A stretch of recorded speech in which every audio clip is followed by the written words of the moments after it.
ആ കാലത്ത് എന്ന് പറഞ്ഞ അപ്പോസ്തല പ്രവൃത്തിയിൽ ആരംഭിക്കുന്നത് 1-ാം അധ്യായത്തിൻ്റെ 15-ാം വാക്യത്തിനാണ്. ഒന്ന് വായിച്ച് പെട്ടെന്ന് വായിക്കണം, ശബ്ദം ഉയർത്തി വായിക്കണം. ശ്രോത്രം പെട്ടെന്ന് വായിച്ചു. 1:15. ആ കാലത്ത് ഏകദേശം 120 പേരുള്ളൊരു സംഘം കൂടിയിരിക്കുമ്പോൾ പത്രോസ് സഹോദരന്മാരുടെ നടുവിൽ എഴുന്നേറ്റ് നിന്നു. മതി. സ്തോത്രം. നോക്കൂ, അവിടെയാണ് ആദ്യം അപ്പോസ്തല പ്രവൃത്തിയിൽ ആദ്യം ആ കാലത്തെന്ന് പറഞ്ഞുകൊണ്ട് ആരംഭിക്കുന്നത്. ഇവിടെയാണ് ആ കാലത്ത്. ഈ വാക്യത്തിൽ സംഭവിച്ചത് ഇങ്ങനെയാണ്. ആ കാലത്ത് ഏകദേശം 120 പേർ പേരുള്ളൊരു സംഘം കൂടിയിരിക്കുമ്പോൾ, സ്തോത്രം, പത്രോസ് സഹോദരന്മാരുടെ നടുവിൽ എഴുന്നേറ്റ്, പ്രസംഗിക്കാൻ എഴുന്നേറ്റതല്ല, ഒരു പ്രത്യേക കാര്യത്തിനും എഴുന്നേറ്റതാണ്. അപ്പോൾ ആ കാലത്തിൻ്റെ പ്രത്യേകത, ഒരു 120 പേരെ ദൈവമായ കർത്താവ് സെലക്ട് ചെയ്തു. അവർ കുറേ ദിവസമായിട്ട് ഇന്ന് ഇരുന്നതല്ല. മുകളിലത്തെ 14-ാം വാക്യം വായിച്ചാലും ചുമ്മാ കൂടി വരികയല്ല. അവരെഴുതിയിരിക്കുന്നത് ഇങ്ങനെയാണ്. സ്തോത്രം. ഇവരെല്ലാവരും സ്ത്രീകളോടും യേശുവിൻ്റെ അമ്മയായ മറിയോടും അവൻ്റെ സഹോദരന്മാരോടും കൂടെ ഒരുമനപ്പെട്ട് പ്രാർത്ഥന കഴിച്ചു പോകുന്നു. അപ്പോൾ ഈ 120 പേര് ഒരു സംഘം എന്ന് വിചാരിച്ചു. അത് ചിലപ്പോൾ എന്താ പറയുക, വ്യാഖ്യാതാക്കൾക്ക് അഭിപ്രായ വ്യത്യാസമുണ്ട്. ചിലപ്പോൾ 120 ആയിരിക്കും, ചിലപ്പോൾ വിവിധ ഘട്ടങ്ങൾ 1-ാമത്തെ അധ്യായത്തിനകത്ത് എഴുതിയിട്ടുണ്ട്. അപ്പോൾ എപ്പോഴും 120 പേരുണ്ടായി ഇത് നമുക്കറിയില്ല. നമുക്ക് കിട്ടിയൊരു അറിവനുസരിച്ച് വലിയ തിയോളജിയിലേക്കൊന്നും പോകാതെ നമുക്കത് പച്ചയ്ക്ക് പറഞ്ഞു വന്നതനുസരിച്ച് വിശ്വസിക്കാം. ഒരു 120 പേര് ഒത്തിരി മാസമൊന്നും ആയില്ല, 8-10 ദിവസമായിട്ട് ഒരു സ്ഥലത്ത് ഒരുമിച്ച് കൂടുകയാണ്. സ്തോത്രം. ഇങ്ങനെ 9 ദിവസമായിട്ട് ഈ ഹോളിനകത്തൊരു പ്രാർത്ഥന ക്രമീകരിച്ച് ദൈവദാസന്മാരെയും കൂടി വിളിച്ചു വരുത്തി, വരാൻ പറ്റുന്നവരെല്ലാവരും, ഇങ്ങനെയൊക്കെ വലിയ ദൈവത്തിൻ്റെ പദ്ധതി ഉണ്ടെന്നറിഞ്ഞിട്ടും സ്തോത്രം, അവസാന ദിവസം മാത്രം വരാനിരിക്കുന്നവർ കണ്ടേക്കാം. ഇനി മുന്നോട്ട് പോകുമ്പോൾ മിക്കവാറും ആൾ കുറയാൻ സാധ്യതയില്ല, കൂടാനാ സാധ്യത. സ്തോത്രം. പക്ഷേ തുടക്ക ദിവസം മുതൽ ദൈവത്തിൻ്റെ സന്നിധിയിൽ എണ്ണത്തിൽ കുറയാതെ ചില ആളുകൾ ഒരുമിച്ച് കൂടാൻ തുടങ്ങി. സ്തോത്രം. അപ്പോൾ ആ കാലത്തിൻ്റെ പ്രത്യേകത ഞാൻ പറയാം, എൻ്റെ പുറകും പറയാം, മുമ്പും പറയാം. പുറകിൽ ആ കാലത്തിൻ്റെ പ്രത്യേകത, കുറച്ച് ദിവസമായിട്ട് കുറേ ആളുകൾ, സ്തോത്രം, ഒരുമനപ്പെട്ട് പ്രാർത്ഥിച്ചുകൊണ്ടിരിക്കുക. ആ കാലത്തിൻ്റെ പ്രത്യേകതകളിൽ ഒന്നാണ്, സ്തോത്രം, എന്താണ് ആ കാലത്ത് നടന്നത്, ആ കാലത്തൊരു മാറ്റം ഉളവാകാനുണ്ടായ കാര്യം എന്താണ്, ആ കാലത്തിൻ്റെ പ്രത്യേകത എന്താണ്. ആ കാലഘട്ടത്തിൻ്റെ പുറകിൽ പല കാര്യങ്ങൾ നടന്നിട്ടുണ്ട്. യേശുക്രിസ്തു ക്രൂശിക്കപ്പെട്ട സമയം, കർത്താവ് ഉയർത്തെഴുന്നേറ്റ സമയം, സ്തോത്രം, അങ്ങനെ പല കാര്യങ്ങളുണ്ട്. അങ്ങനെ പല കാര്യങ്ങൾ നടന്നെങ്കിലും ഇവരെ സംബന്ധിച്ച് ഇവരുടെ പ്രധാന കാര്യം, ചില ദിവസങ്ങളായി ഇവർ തുടർമാന പ്രാർത്ഥനയിലാണ്. സ്തോത്രം. എഴുന്നേറ്റ് പോകാതെ കിട്ടുന്ന സമയം മുഴുവൻ പ്രാർത്ഥനയിലാണ്. ഒരു കാര്യം ഇന്ന് രാത്രി ഞാൻ ഉറപ്പിച്ച് പറയാം, ഉപവസിച്ചിരിക്കുന്ന ദൈവമക്കളോട്, സ്തോത്രം, ഇങ്ങനെ ഒരു ക്രമീകരണമൊക്കെ ചെയ്യാൻ ഒരു സഭയും ദൈവദാസന്മാരും ഉള്ളതിനായിട്ട് ദൈവത്തിന് സ്തോത്രം ചെയ്യണം. സ്തോത്രം. ഹല്ലേലൂയ. ഇങ്ങനെ സഭയിൽ നിന്നൊരു ഉപവാസം ക്രമീകരിച്ചില്ലായിരുന്നെങ്കിൽ നമ്മളൊക്കെ എവിടെ ആയിരിക്കും ഈ സമയത്ത്? ഒത്തിരി തിരക്കായിരിക്കും. നമ്മൾ മിക്കവാറും ഇനി ടി വിയുടെ മുമ്പിൽ ഇരിക്കുന്നവരുണ്ടോയെന്ന് അറിയാലോ. അങ്ങനെ പറഞ്ഞാൽ അതൊക്കെയാലും നിങ്ങളെ ഈ രാത്രി സ്തോത്രം വിഷമിപ്പിക്കുന്നില്ല. അല്ല, സീരിയലിൻ്റെയും കോമഡിയുടെ മുമ്പിലായിരിക്കുന്നവരുണ്ടാകാൻ സാധ്യതയില്ലെന്ന് വിചാരിച്ചു. എങ്കിലും നമ്മൾ സ്തോത്രം മറ്റു പല കാര്യത്തിൽ വീട്ടിലെ കാര്യങ്ങളൊക്കെ ആയിട്ട് അങ്ങ് ഒതുങ്ങിപ്പോയനെ. സ്തോത്രം. ഞാനിങ്ങനെ ഒരു യോഗം വെച്ചതുകൊണ്ട് ഇന്ന് രാത്രി നിങ്ങളുടെ കൂടെ വരാൻ പറ്റിയത്. അപ്പം ഇങ്ങനെ ഒരു ക്രമീകരണം ചെയ്തത് കൊണ്ടാണ് നമുക്ക് അവധി എടുത്താണെങ്കിൽ ഇവിടെ എത്താൻ പറ്റിയത്. സ്തോത്രം. ഹല്ലേലൂയ. ഇങ്ങനെയുള്ള അവസരങ്ങളെ പാഴാക്കരുത്. എല്ലാവരും കൂടി ഒരുമിച്ച് കൂടി ദൈവത്തോട് പ്രാർത്ഥിച്ചുകൊണ്ടിരിക്കുക. അങ്ങനെ പ്രാർത്ഥിച്ചുകൊണ്ടിരിക്കുമ്പോൾ ഈ പ്രാർത്ഥനയ്ക്കിടയിൽ ദൈവം ചെയ്യുന്ന കുറേ കാര്യമുണ്ട്. ഈ കാലത്ത് നടന്ന 1-2 കാര്യങ്ങൾ ഞാൻ വേഗത്തിൽ പറയാം. സ്തോത്രം. ഒന്നാമത്തെ, ഞാൻ പറഞ്ഞല്ലോ, രാവിലെ പറഞ്ഞതുപോലെ ഗീറ് മാറിയിടുന്നത് പോലെ കുറച്ച് ദിവസമായി ഒരു കൂട്ടം ആളുകൾ, അവരുടെ പുറകിൽ ഭയങ്കര ഭയമുണ്ട്. കാരണം എന്താ? യഹൂദന്മാരെ പേടിച്ച് അവർ വാതിലടച്ചിരിക്കുകയായിരുന്നു എന്ന് സുവിശേഷത്തിൽ എഴുതിയിട്ടുണ്ട്. അവർക്ക് അനുകൂല സാഹചര്യമല്ല, പ്രതിസന്ധികൾ അവരുടെ നടുവിലുണ്ട്, അവരുടെ കൂടെ ഇരിക്കാൻ ആ നാട്ടിൽ ആരുമില്ല.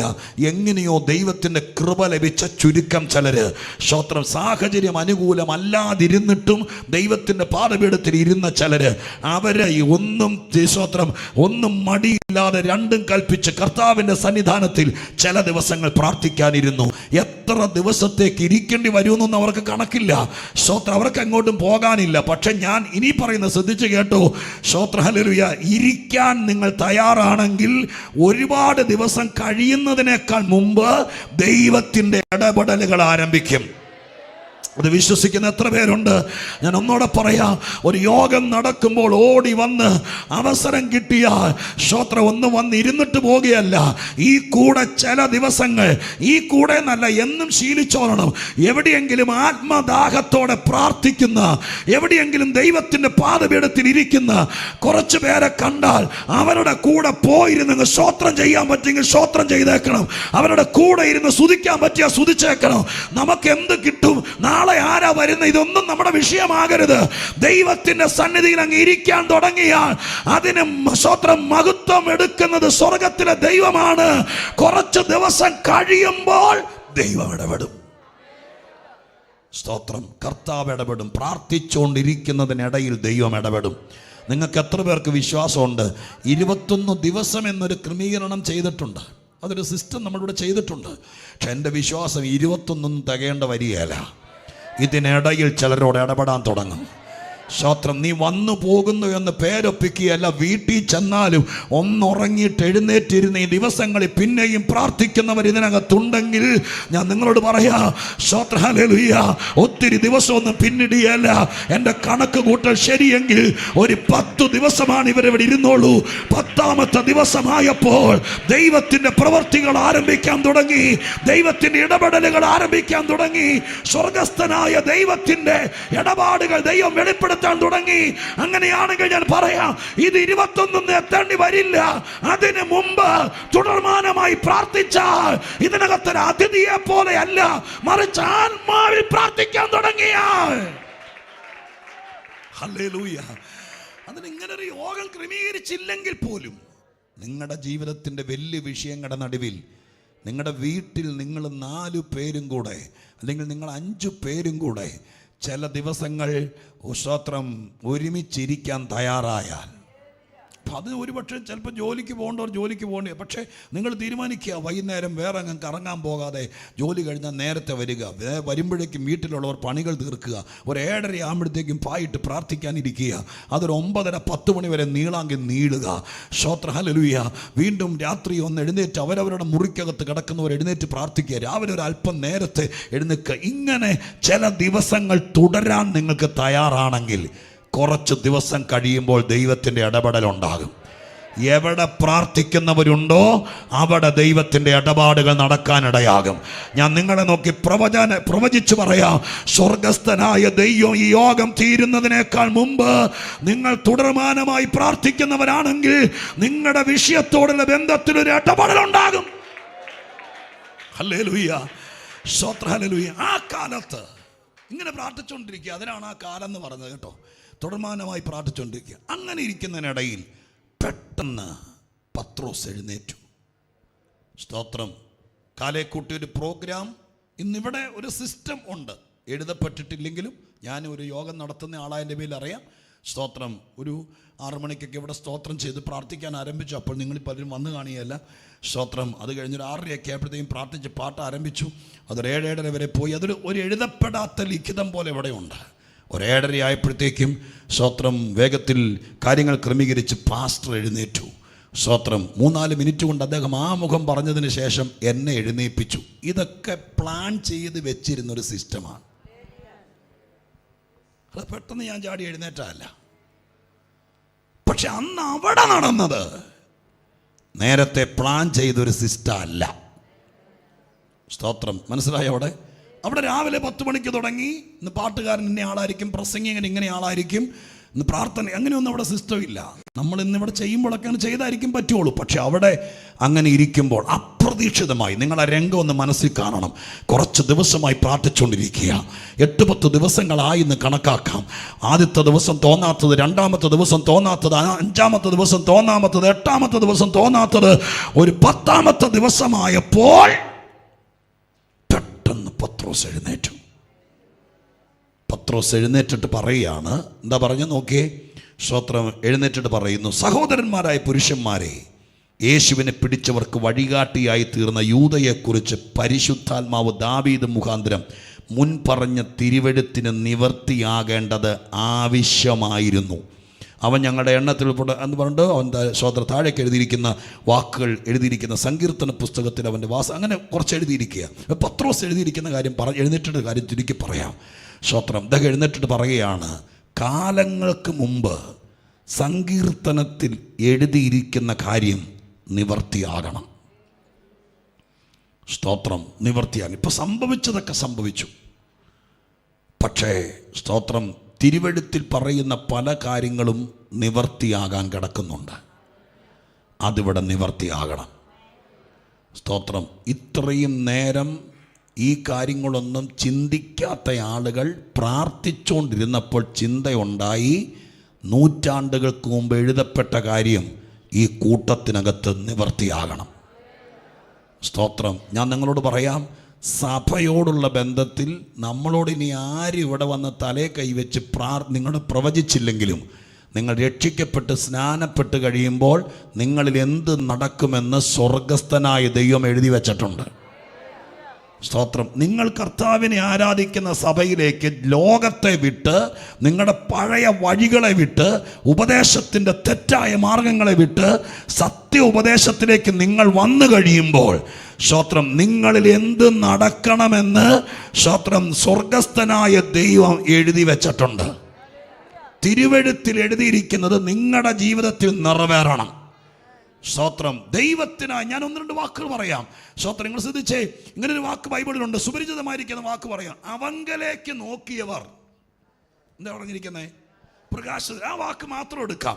തിരുവെഴുത്ത് എഴുതി വെച്ചിരിക്കുക, ആരെങ്കിലും ദൈവത്തിങ്കിലേക്ക് നോക്കിയാൽ അവൻ പ്രകാശിതനാകണം. അതിന് ഒരാൾ വന്ന് തലേ കൈവയ്ക്കേണ്ട അലംഘനീയമായ, കാലങ്ങൾക്ക് മായ്ക്കാൻ കഴിയാത്ത, ചരിത്രത്തിന് മാറ്റാൻ കഴിയാത്ത, ലോകത്തിലെ മുഴുവൻ ദുർഭൂത ശക്തികൾ ഒരുമിച്ച് നിങ്ങളുടെ വീടിൻ്റെ മുമ്പിൽ വന്ന് പാർത്താലും സ്വർഗസ്ഥനായ ദൈവം എഴുതി വെച്ചു, ആരെങ്കിലും എന്നെ മുഖത്തേക്ക് നോക്കിയാൽ അവൻ പ്രകാശിക്കണം. അത് അലംഘനീയമായ വചനമാണ്. ഇതുപോലെ ദൈവത്തിൻ്റെ വചനത്തിനകത്ത് എഴുതിയിട്ടുണ്ട്, നിന്നെ ദൈവമായ കർത്താവ് ഒരു സ്ഥാനത്ത് കൊണ്ടിരുത്തുമ്പോൾ, അവിടെ ദൈവം നിന്നെ നിർത്തുമ്പോൾ, നിന്നെ ഒരു ശുശ്രൂഷയ്ക്ക് വിളിക്കുമ്പോൾ, നിന്നെ ഒരു സഭയുടെ ഭാഗമാക്കുമ്പോൾ, നിന്നോട് ജോലി രാജിവെച്ച് ദൈവത്തിൻ്റെ കൃപയ്ക്ക് വേണ്ടി നിൽക്കാൻ പറയുമ്പോൾ എന്ത് സംഭവിക്കണമെന്ന് സ്വർഗസ്ഥനായ ദൈവം ഇപ്പോൾ തീരുമാനിച്ചതല്ല. നീ അമ്മയുടെ ഉദരത്തിൽ കിടന്നപ്പോഴേ, നിന്നെ ദൈവത്തിന് വേണ്ടി വേർതിരിച്ചപ്പോഴേ ഇന്നതൊക്കെ സംഭവിക്കണമെന്ന് സ്വർഗസ്ഥനായ ദൈവം നിർണയിച്ചിട്ടുണ്ട്. ഈ നിർണയം നടക്കണമെങ്കിൽ നീ ദൈവസന്നിധിയിൽ പ്രാർത്ഥിക്കാൻ തുടങ്ങണം. പ്രാർത്ഥിക്കാൻ തുടങ്ങുമ്പോഴാണ് തിരുവെഴുത്ത് എഴുതിയിരിക്കുന്ന കാര്യം നിവർത്തിയാകാൻ തുടങ്ങുന്നത്. പത്രോസിന് എഴുന്നേറ്റ് നിന്നിട്ട് പറഞ്ഞു, സഹോദരന്മാരെ, തിരുവെഴുത്ത് നിവർത്തിയാകേണ്ടത് ആവശ്യമാണ്. സ്തോത്രം. യൂദയുടെ കാര്യത്തിൽ നടന്നു, അത് തിരുവെഴുത്തിൽ പറഞ്ഞതാണ്. ബാക്കിയുള്ളതോടെ പൂർണ്ണമാകണം. ഞാൻ നിങ്ങളോട് പറയാം, സ്തോത്രം, ഈ പ്രാർത്ഥനയ്ക്കിടയിൽ തിരുവെഴുത്ത് നിവൃത്തിയാകും. ദൈവത്തെ സ്നേഹിക്കുന്നവർക്ക്, നിർണയപ്രകാരം വിളിക്കപ്പെട്ടവർക്ക് സകലതും നന്മയ്ക്കായി കൂടി വ്യാപരിക്കുന്നു എന്നുള്ളത് ദൈവത്തെ സ്നേഹിക്കുന്നവർക്ക് വേണ്ടി എഴുതിയിരിക്കുന്ന തിരുവെഴുത്താണ്. ആ തിരുവെഴുത്ത് നിന്റെ ജീവിതത്തിൽ നിവർത്തിയാകുന്ന ഒരു ഉപവാസമായി ഈ ഉപവാസം തീർന്നാൽ നിനക്ക് വിരോധമായി വന്ന പല കാര്യങ്ങളും നിന്റെ നന്മയ്ക്കായി കൂടി വ്യാപരിക്കും. നിനക്കെതിരെ ഉണ്ടാക്കിയ സകല കെട്ടുകഥകളും നിനക്ക് നന്മയ്ക്കായി വ്യാപരിക്കും. നിനക്ക് വിരോധമായി എഴുതിയ സകല രേഖകളും, സ്തോത്രം, ദൈവത്തെ നീ സ്നേഹിക്കാൻ തുടങ്ങിയാൽ, ദൈവത്തെ നീ വിശ്വസിക്കാൻ തുടങ്ങിയാൽ തിരുവെഴുത്ത് എഴുതിയിരിക്കുന്നത് നിവർത്തിയാകണം. മിനിങ്ങാന്ന് വന്ന പ്രവചനമല്ല, നിന്നോട് ആരോ പറഞ്ഞ ദൂതല്ല, നിന്നെക്കുറിച്ച്, സഭയെക്കുറിച്ച് സ്വർഗസ്ഥനായ ദൈവം എഴുതിയിരിക്കുന്ന തിരുവെഴുത്ത് നിവർത്തിയാകുന്ന പ്രാർത്ഥനയായി ഈ പ്രാർത്ഥനയെ മാറ്റണം. ഹല്ലേലൂയ, സ്തോത്രം. ഞാൻ രാവിലെ വായിച്ച വാക്യത്തിനകത്ത് ഇങ്ങനെ ഉണ്ടായിരുന്നു, പുസ്തക ചുരുളിൽ, 40-ാം സങ്കീർത്തനത്തിൻ്റെ 7-ാം വാക്യത്തിലാണ്, പുസ്തക ചുരുളിൽ നിന്നെക്കുറിച്ച് എഴുതിയിട്ടുണ്ട്. രാജാക്കന്മാരുടെ പുസ്തകത്തിൽ ഞാൻ വായിച്ചു കേൾപ്പിച്ചു, നമുക്ക് വേണ്ടി എഴുതിയ വചനമുണ്ട്. സ്തോത്രം. പൗലോസിൻ്റെ ജീവ ചരിത്രത്തിൽ നിന്ന് ഞാൻ 13-ാം അധ്യായം അപ്പോസ്തലപ്രവൃത്തിയിൽ വായിച്ചു കേൾപ്പിച്ചു, ഇത് ദൈവം ഞങ്ങളോട് കൽപ്പിച്ചിട്ടുണ്ട്. അപ്പോൾ ദൈവം തമ്പുരാൻ പറഞ്ഞു വെച്ചിരിക്കുന്ന കാര്യം ഈ തിരുവെഴുത്തിലുണ്ട്. അത് നിവർത്തിയാകണം. വെറുതെ നടന്നാൽ നിവർത്തിയാകില്ല. ആരുടെയെങ്കിലും പുറകെ നടന്നാൽ നിവർത്തിയാകില്ല.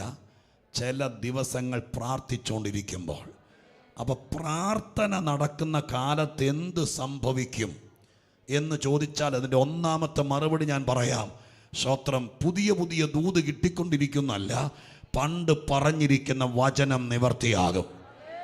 സ്തോത്രം, ഇത് സഭയുടെ പ്രാർത്ഥന നടക്കുന്ന കാലമാണെങ്കിൽ നവംബർ മാസം 4-ാം തീയതി മുതൽ 24-ാം തീയതി വരെ സർവശക്തൻ്റെ പാഠപീഠത്തിൽ ഇരുന്ന് പ്രാർത്ഥിക്കാമെന്ന് തീരുമാനിച്ച് ഇവിടുത്തെ സഭയുടെ പ്രാർത്ഥന നടക്കുന്ന കാലമാണെങ്കിൽ അതിനോട് ചേർന്ന് വരുന്നവരോട് പറയാം, ഇത് നടന്നുകൊണ്ടിരിക്കുമ്പോൾ ഈ കാലത്ത് സ്വർഗം പറഞ്ഞിരിക്കുന്ന ചില വചനം നിവർത്തിയാകും. യേശുവിൻ്റെ നാമത്തിൽ ഹല്ലേലൂയ. ഞാൻ നിന്നെ സൗഖ്യമാക്കുന്ന യഹോവയാണെന്ന് സ്വർഗം പറഞ്ഞിട്ടുണ്ടെങ്കിൽ ഈ പ്രാർത്ഥന നടന്നുകൊണ്ടിരിക്കുമ്പോൾ ആ വചനം നിന്റെ മേൽ നിവർത്തിയാകണം. ഒരു ബാധയും നിന്റെ കൂടാരത്തോട് അടുക്കില്ല എന്ന് തിരുവെടുത്ത് പറഞ്ഞിട്ടുണ്ടെങ്കിൽ ഇന്ന് രാത്രി ചുറ്റിക്കറങ്ങി നടക്കുന്ന പല ബാധകളും നിന്റെ കൂടാരം വിട്ട് മാറിപ്പോണം. യേശുവിൻ്റെ നാമത്തിൽ വചനം നിവർത്തിയാകുന്ന പ്രാർത്ഥനയായി ഈ കാലത്തെ മാറ്റണം. എത്ര പേർ ദൈവസന്നിധിയിൽ സ്തോത്രത്തോടെ സ്വീകരിച്ചുകൊണ്ട് പറയും, എൻ്റെ കർത്താവേ, തിരുവെഴുത്ത് നിവർത്തിയായാൽ ഒരു ദൂതും വേറെ നമുക്ക് അഡീഷണലായി കിട്ടിയില്ലെങ്കിലും ഒരു എക്സ്ട്രാ ഫിറ്റിംഗ്സും കിട്ടിയില്ലെങ്കിലും തിരുവെഴുത്ത് നിവർത്തിയായാൽ എത്ര ഭയങ്കരമെന്ന് പറയാൻ പറ്റുമോ? ഹല്ലേലൂയ. തിരുവെഴുത്ത് നിവർത്തിയാകണം. രണ്ടാമത് ആ കാലഘട്ടത്തിൽ നടന്ന കാര്യം പറയാം. പ്രാർത്ഥന നടന്നുകൊണ്ടിരിക്കുക അവിടെ കേട്ടോ. കുറേ ദിവസമായിട്ട് മാളികമുറിയിൽ പ്രാർത്ഥന നടന്നുകൊണ്ടിരിക്കുക. അങ്ങനെ നടന്നുകൊണ്ടിരിക്കുമ്പോൾ പത്രോസ് എഴുന്നേറ്റിട്ട് പറഞ്ഞു, തിരുവെഴുത്തിന് നിവർത്തി വരണം, അതുകൊണ്ട് നടക്കേണ്ട കാര്യങ്ങളൊക്കെ നടക്കണം. സ്തോത്രം. അങ്ങനെ തിരുവെഴുത്തിൻ്റെ നിവർത്തിക്ക് വേണ്ടി അവർ ആഗ്രഹിക്കുക. അത് നടപടിയിലേക്ക് വരിക. അതിൻ്റെ നടപടി താഴെ എഴുതിയിരിക്കുന്നത് ഇങ്ങനെയാണ്: യൂദ ഒഴിഞ്ഞു പോയ സ്ഥാനത്തേക്ക് ഒരാൾ വരണം. സ്തോത്രം, ഒരാൾ വരണം.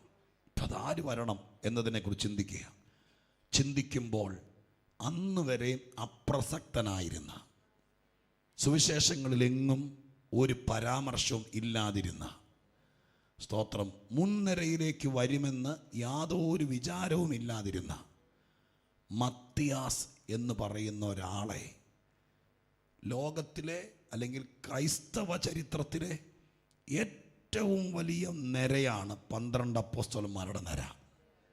അതിൻ്റെ താഴെയാണ് ബാക്കി ഇനി ആരുള്ളൂ. ഞാൻ പറയുന്നത് ശരിയാണോ? ഏറ്റവും ക്രൈസ്തവ സഭയുടെ ഓരോ നിരകളെ നോക്കുക. എൻ്റെ ഏറ്റവും മുമ്പിൽ സ്തോത്രം പുത്തനാം യെരൂശലേമിൻ്റെ അടിസ്ഥാനം ഇട്ടിരിക്കുന്നത്. അങ്ങനെ ഒത്തിരി കാര്യങ്ങൾ. ഏറ്റവും ഫ്രണ്ടിലെ ഏറ്റവും പ്രധാനപ്പെട്ട നിര 12 അപ്പോസ്തലന്മാരുടെ നിര. അത് കഴിഞ്ഞിട്ടാണ് പിന്നെ ഇന്ന് ലോകത്തിലൊക്കെ പല പ്രസിദ്ധമായ കാര്യങ്ങളൊക്കെ ഉണ്ട്. സ്തോത്രഹാലോ. ഇപ്പോൾ ഈ നോട്ടീസിൽ തന്നെ ഒരു വലിയ നിരയുണ്ട്. ഇത്രയും ദൈവദാസന്മാർ ഈ വർഷത്തെ ശുശ്രൂഷയിൽ ശുശ്രൂഷിക്കാൻ വേണ്ടി ദൈവം തിരഞ്ഞെടുക്കുന്നൊരു നിരയാണത്. സ്തോത്രം. എത്രയോ ശുശ്രൂഷകന്മാരുള്ള കേരളത്തിൽ നിന്നാണ് ദൈവത്തിൻ്റെ പ്രത്യേക നടത്തിപ്പിൻ പ്രകാരമെന്ന് ഞാൻ വിശ്വസിക്കുന്നു കർത്തൃദാസന് പേര് പറഞ്ഞ് വിളിക്കാൻ തോന്നിയത്. സ്തോത്രം. അപ്പോൾ അങ്ങനെ ദൈവമായ കർത്താവ് ഒരു നിര എല്ലാ കാലഘട്ടത്തിലും ഉണ്ട്. ഈ നിരയിലേക്ക് ഏറ്റവും വലിയ നിര 12 അപ്പോസ്തലന്മാരുടെ നിരയാണ്. സ്തോത്രം. പത്രോസ് യോഹന്നാനൊക്കെ പടകും വലയൊക്കെ വിട്ടിട്ട് കുറേ നാളായി കർത്താവിൻ്റെ കൂടെ ശാസനയൊക്കെ കേട്ട് രാവും പകലും വീട്ടിൽ പോകാതെ മഞ്ഞും മഴയും കൊണ്ട് നടന്ന ആളുകളാണ്. പക്ഷെ ഒരിക്കലും വിചാരിക്കാത്തൊരു മനുഷ്യൻ, മത്തിയാസ് എന്നാണ് അദ്ദേഹത്തിൻ്റെ പേര്. സ്തോത്രം. ആരാകണമെന്നോർത്തിരിക്കുമ്പോൾ 2 പേരെ മുന്നോട്ട് കൊണ്ട് നിർത്തി. സ്തോത്രം. ഞറക്കിട്ടു. ഞറക്ക് മത്തിയാസിന് വീണു. ഒരു പ്രതീക്ഷയില്ലാത്തവനെ ലോകത്തിലെ ഏറ്റവും വലിയ നിരയിലേക്ക് ദൈവം എത്തിച്ചു എന്ന് ആ കാലത്തിൻ്റെ പ്രത്യേകത. ഒരു കൂട്ടം ആളുകൾ പ്രാർത്ഥിക്കാൻ തുടങ്ങിയപ്പോൾ, സ്തോത്രം, ഹല്ലേലൂയ, ഒരു കൂട്ടം ആളുകൾ പ്രാർത്ഥിക്കാൻ തുടങ്ങിയപ്പോൾ അപ്രതീക്ഷിതമായി ഒരു സാധ്യതയുമില്ലാത്ത ഒരുവനെ ദൈവം ഏറ്റവും മുമ്പിൽ കൊണ്ടുവന്നു. സ്തോത്രം. ഇന്ന് രാത്രി ഞാൻ നിങ്ങളോട് പറയാം, നീ പോലും വിചാരിക്കാത്ത ചില മാന്യതയുടെ സ്ഥാനത്തേക്ക്, നീ പോലും ചിന്തിക്കാത്ത ചില വേദികളിലേക്ക്, നീ പോലും വിചാരിക്കാത്ത ചില നിരയിലേക്ക്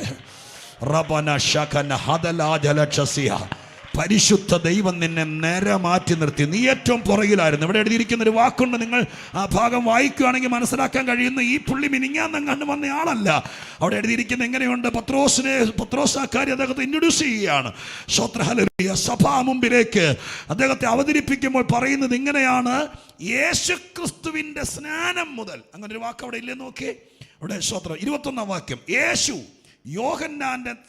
യോഹന്നാന്റെ സ്നാനം മുതൽ, ആകയാൽ കർത്താവായ യേശു യോഹന്നാന്റെ സ്നാനം മുതൽ നമ്മളെ വിട്ട് ആരോഹണം ചെയ്ത നാൾ വരെ നമ്മുടെ ഇടയിൽ സഞ്ചരിച്ചു പോകുന്ന കാലത്തെല്ലാം ഞങ്ങളോടുകൂടെ നടന്ന പുരുഷന്മാരിൽ ഒരുത്തൻ ഞങ്ങളോടുകൂടെ അവൻ്റെ പുനരുത്ഥാനത്തിന് സാക്ഷിയായി തീരണം. അപ്പോൾ അതിനുള്ള യോഗ്യത ഇതാണ്, യേശുക്രിസ്തു സ്നാനമേക്കുന്നു. സ്തോത്രം. 3.5 വർഷങ്ങൾക്ക് മുമ്പ് യേശു സ്നാനമേറ്റ അന്ന് മുതൽ ഇപ്പം പുനരുത്ഥാനം ചെയ്തു കഴിഞ്ഞ ദിവസം. സ്തോത്രം. അന്ന് വരെ ഞങ്ങളുടെ കൂടെ നടന്നവൻ ഒരുവൻ. അപ്പോൾ ഇന്നും ഇന്നലെ വന്നതല്ല, കുറേ നാളായിട്ട് ഈ പുള്ളി ഇവരുടെ പുറകെ നടക്കുക. എന്നും പ്രാർത്ഥനയ്ക്ക് എന്നും കൂടെ നടക്കുന്ന കുറേ പേർ അവരപ്രസക്തരായിരുന്നു. പക്ഷെ സ്വർഗസ്ഥനായ ദൈവത്തിന് പ്രസാദം തോന്നി പ്രാർത്ഥിക്കുന്ന കാലത്ത് ആരും അറിയാത്തവനെ മുമ്പിൽ കൊണ്ടുവരണമെന്ന്. രാത്രി ഇവിടെ ഇരിക്കുന്ന നിങ്ങൾ ഒരുപക്ഷെ സ്വപ്നത്തിൽ വിചാരിക്കാത്തൊരു സ്ഥാനത്തേക്ക് പ്രാർത്ഥനയിൽ സജീവമായിരിക്കുന്നെങ്കിൽ, ഞാൻ ആദ്യം പറഞ്ഞത് വീണ്ടും ആവർത്തിച്ച് പറയുന്നു, പലതരം ആളുകൾ ഒരുപക്ഷെ യോഗത്തിൽ കണ്ടേക്കാം. ഏതെങ്കിലും പ്രത്യേകതരം ശുശ്രൂഷകന്മാർ വരുമ്പോൾ മാത്രം വരുന്നവർ കണ്ടേക്കാം. അവരൊക്കെ വന്ന് കണ്ട് സ്തോത്രം ചെയ്ത് പോട്ടെ, നല്ല കാര്യം. പക്ഷേ ഇന്ന് രാത്രിക്കാലം ഞാൻ നിങ്ങളെ പ്രൊമോട്ട് ചെയ്യുകയാ. തുടർമാനമായ ഒരു സഭയോട് ചേർന്ന് പ്രാർത്ഥനയിൽ തുടർന്ന് പോകുമ്പോൾ നിങ്ങൾ വിചാരിക്കാത്ത വേദിയിലേക്ക്, നിങ്ങൾ വിചാരിക്കാത്ത സ്ഥാനത്തേക്ക്, നിങ്ങൾക്ക് അർഹതയില്ലാത്ത മണ്ഡലത്തിലേക്ക് പരിശുദ്ധനായ ദൈവം നിങ്ങളെ കൊണ്ടുവരുവാൻ, യേശുവിന്റെ നാമത്തിൽ ഇന്ന് രാത്രി നിങ്ങളെ കൊണ്ടുവരുവാൻ സ്വർഗസ്ഥനായ ദൈവത്തിന് സാധ്യതയുണ്ട്. ഇന്ന് രാത്രി എത്ര പേര് വിശ്വസിക്കുന്നു? നിന്റെ മകൻ ഒരു പക്ഷേ ഏതെങ്കിലും ഒരു കൊച്ചു കമ്പനിയിലെ ജോലിക്കാരനായിരിക്കാം. നീ ഇവിടെ പ്രാർത്ഥിക്കുമ്പോൾ നിന്റെ വീട്ടിൽ ഒരുവനെ ഉന്നതന്മാരുടെ നിരയിലേക്ക് കൊണ്ടുവരുവാൻ സ്വത്രം ദൈവത്തിന് കഴിയത്തില്ലേ?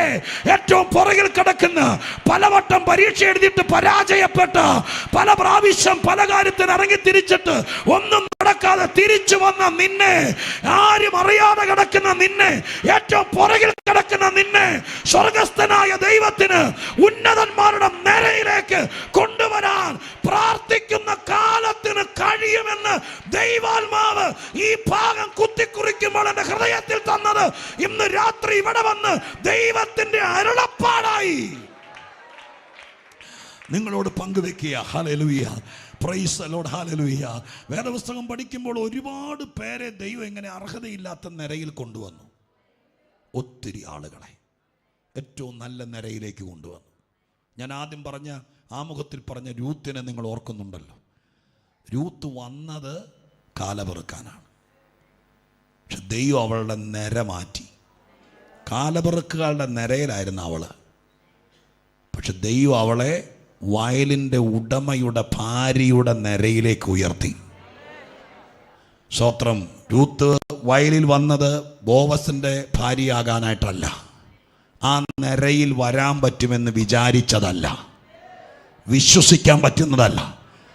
യൗവനത്തിൽ ഭർത്താവ് മരിച്ച നിരാശ മനസ്സിനകത്ത് കയറി പ്രായമുള്ള അമ്മയെ വീട്ടിലിരുത്തിയിട്ട് രണ്ടുപേരുടെ ഉദരപൂരണത്തിന് വേണ്ടി വയലിൽ കിടക്കുന്ന കാലപെറുക്കാൻ വേണ്ടി വന്നവളെ സ്വർഗസ്ഥനായ ദൈവം കാലപെറുക്കുകാരുടെ നിരയിൽ നിന്ന് വയലിൻ്റെ ഉടമസ്ഥൻ്റെ നിരയിലേക്ക്, അവൻ്റെ വീട്ടിലേക്ക് മാറ്റാം ദൈവത്തിന് കഴിഞ്ഞെങ്കിൽ ഇന്ന് രാത്രികാലം ഇതിൻ്റെ പുറകിലെ നിരയിലിരിക്കുന്ന നിന്നെ, ഈ തിരുവനന്തപുരം ജില്ലയിലെ ശുശ്രൂഷകന്മാരുടെ ഏറ്റവും പുറകിലെ നിരയിൽ നിൽക്കുന്ന നിന്നെ കൃപ തന്ന്, അഭിഷേകം തന്ന്, ശുശ്രൂഷ തന്ന്, അധികാരം തന്ന്, ആത്മബലം തന്ന് മുൻനിരയിലേക്ക് കയറ്റി നിർത്താൻ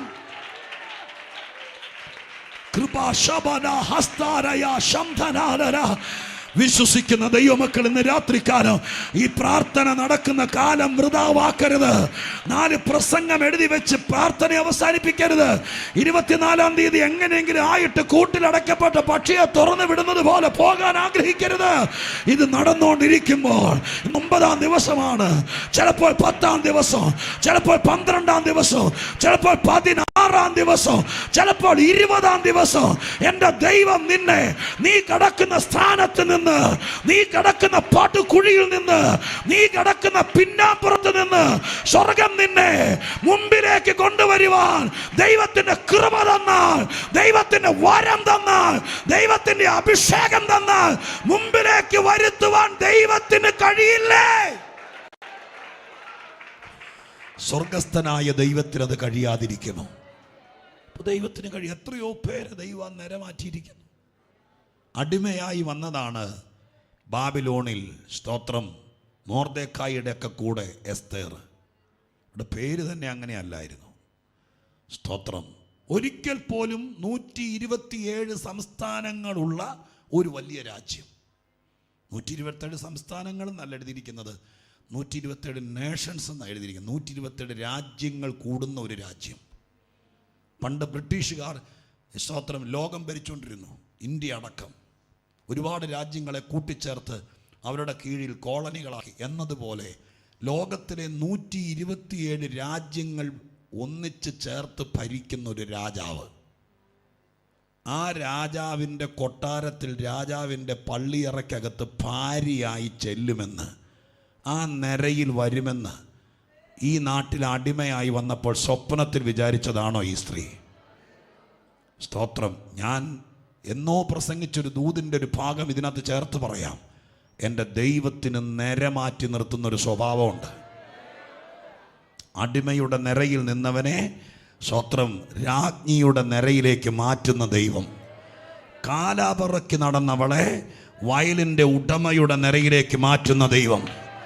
സ്തോത്രം. 20 വെള്ളിക്കാശിന് ഇസ്മായേലിലെ കച്ചവടക്കാരുടെ സ്തോത്രം കച്ചവട ചരക്കായി ഒരടിമയായി മിസ്രൈമിൽ വന്ന യോസേപ്പിനെ സ്തോത്രം ഹല്ലേലൂയ ഫറവോന്റെ നിരയിൽ ഒരു സിംഹാസനം ഉണ്ടാക്കിയിട്ടിട്ട് ആ സിംഹാസനത്തിൽ, അങ്ങനെയല്ലേ വചനത്തിൽ വായിക്കുന്നത്? സ്തോത്രം ഹല്ലേലൂയ.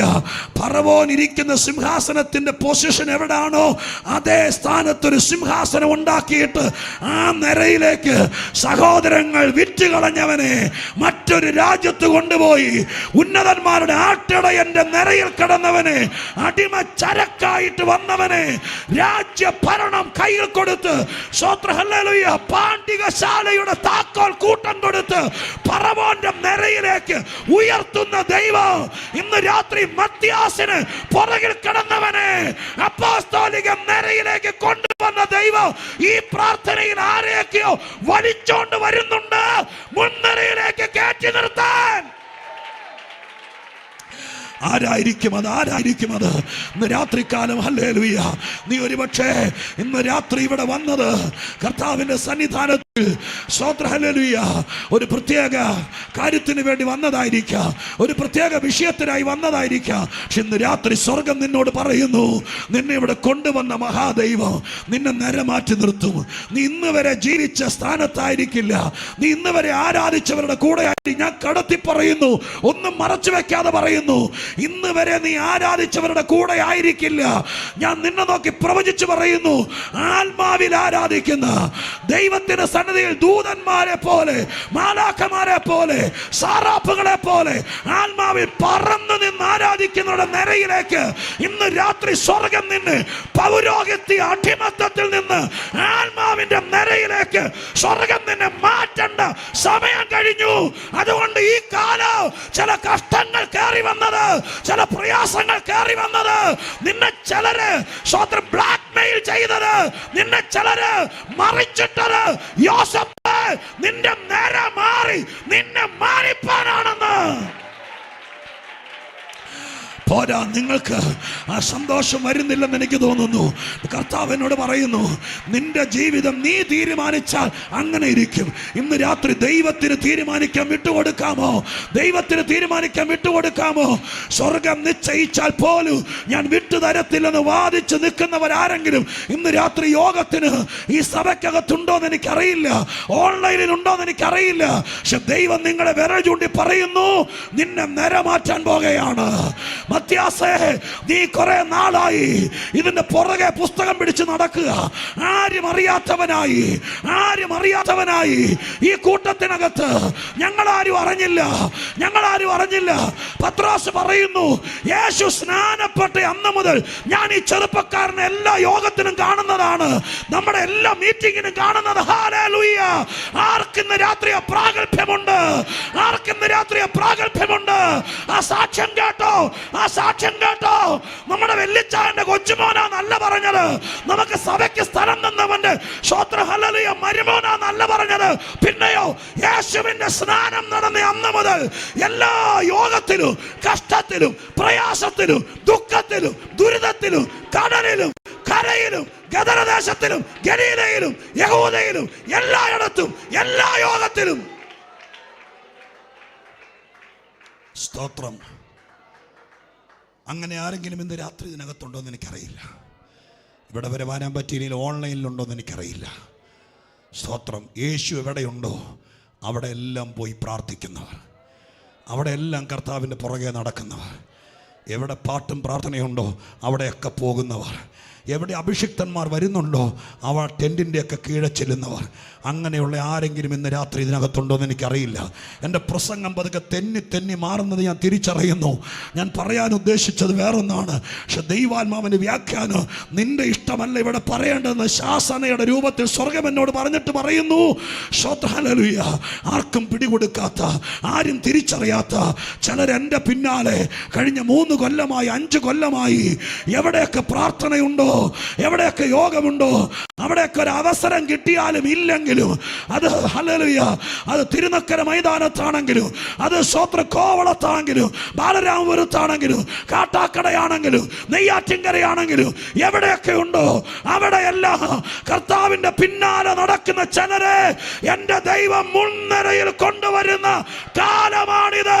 ഇത് നിന്റെ കാലമാണെന്ന് രാവിലെ മുതൽ സ്വർഗം പറയുന്നത് പരിശുദ്ധാത്മാവിന്റെ ശക്തിയോടെ ആ ഊർജം മുഴുവൻ എടുത്ത് ആത്മാവിൽ ആരാധിച്ചുകൊണ്ട് ഏറ്റെടുത്ത് പറയണം, എന്റെ കർത്താവേ, ഞാനാണത്.